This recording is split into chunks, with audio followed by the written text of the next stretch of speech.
লৈ গৌৰৱ কৰোঁ। আমাৰ পূৰ্বপুৰুষসকলৰ ত্যাগ, সংগ্ৰাম আৰু বলিদানে আমাৰ জাতিটোক গঢ় দিছে। ইতিহাসৰ পাতত জিলিকি থকা বীৰ বীৰংগনাৰ বলিদান আৰু দেশৰ প্ৰতি থকা নিস্বাৰ্থ সেৱাক আজি শ্ৰদ্ধাৰে সোঁৱৰিছোঁ। আজি এনে এক বীৰংগনাক সোঁৱৰি আমি তৃতীয় শ্ৰেণীৰ ছাত্ৰ ছাত্ৰীসকলে এখনি সৰু নাট আপোনালোকৰ আগত প্ৰদৰ্শন কৰিম। কিবা ভুল ভ্ৰান্তি হ'লে ক্ষমা কৰিব। শিৱসাগৰ এখন বুৰঞ্জী প্ৰসিদ্ধ ঠাই। এই শিৱসাগৰতে নিজৰ সতীত্ব আৰু দেশপ্ৰেমৰ প্ৰমাণ দি প্ৰাণ আহুতি দিছিল জয়মতী কুঁৱৰী তথা গদাধৰ সিংহৰ পত্নী। তেওঁৰ মৃত্যুৰ স্মৃতিতে পুত্ৰ ৰুদ্ৰসিংহই জয়সাগৰ খন্দাইছিল। আজিৰ জয়সাগৰ সেই সময়ৰ জেৰেঙা পথাৰতেই অতি নিৰ্মমভাৱে জয়মতীক শাস্তি দিয়া হৈছিল।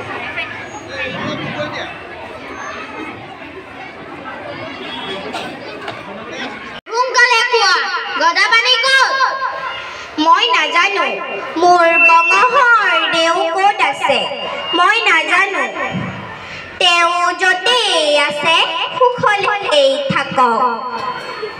শুনা জয়মতী, মই নাৰীক যথেষ্ট সন্মান কৰোঁ। ভালে ভালে কৈ দিয়া গদাপাণি ক'ত আছে। নহ'লে মই নাজানো। মোক কৈ যোৱা নাই।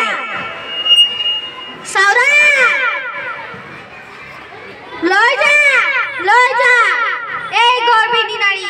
তাই যেতিয়ালৈকে তাই নিজৰ স্বামীৰ ঠিকনা নিদিয়ে তেতিয়ালৈকে জেৰেঙা পথাৰত কুটকুৰা গছত বান্ধি কঠোৰৰ পৰা কঠোৰ শাস্তিৰে। ঠিক আছে মহাশয়।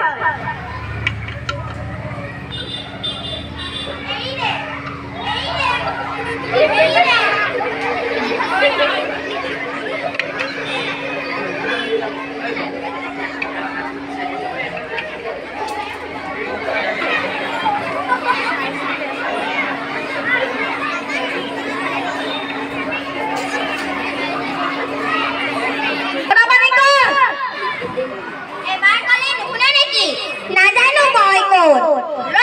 কেনেকৈ নকওঁ চব।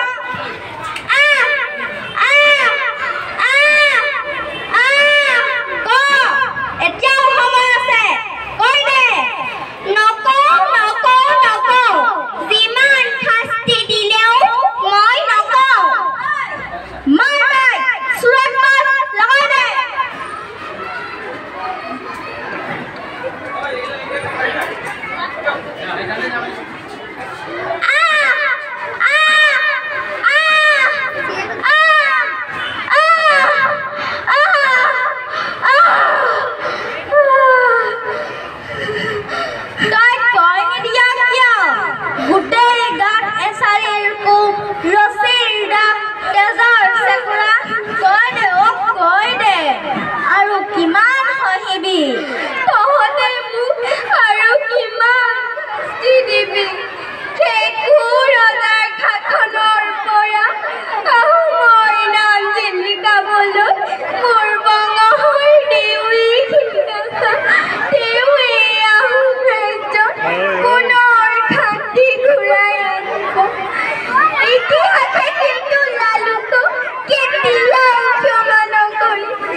কৈ দেও স্বামীৰ ঠিকনা কৈয়াৰ পৰা যা গৈয়াই আৰু কিমান হৰিবি।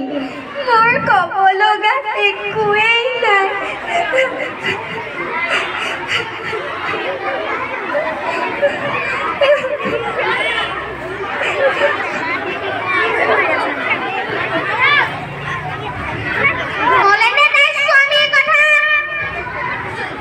নাই কোৱা মহাশয়, তাই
এগৰাকী সাহসী বীৰংগনা আছিল। জয়মতী ৰজা গদাধৰ সিংহৰ পত্নী আছিল। 1680 চনত শিৱসাগৰৰ জেৰেঙা পথাৰত এইগৰাকী বীৰংগনাক নানা ৰকমৰ শাস্তি দিয়া হৈছিল আৰু অৱশেষত মৃত্যু হৈছিল।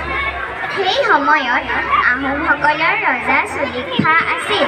অতি কম বয়সত ৰজা হোৱা বাবে তেওঁক ল'ৰা ৰজা বুলিও কোৱা হয়।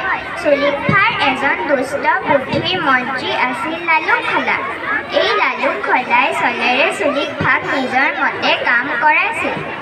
লালুক খলাই নামৰ মন্ত্ৰীৰ কথা মতে ল'ৰা ৰজাই সেই সময়ৰ ৰজাৰ যোগ্য সকলো কোঁৱৰ ধৰি আনি শাস্তি দিছিল যাতে কোনেও আহোমৰ ৰজা হ'ব নোৱাৰে। এই কোঁৱৰসকলৰ মাজৰ এজন আছিল গদাধৰ সিংহ। গদাধৰ অতি পৰাক্ৰমী, দয়ালু আৰু আদৰ্শৱান কোঁৱৰ আছিল।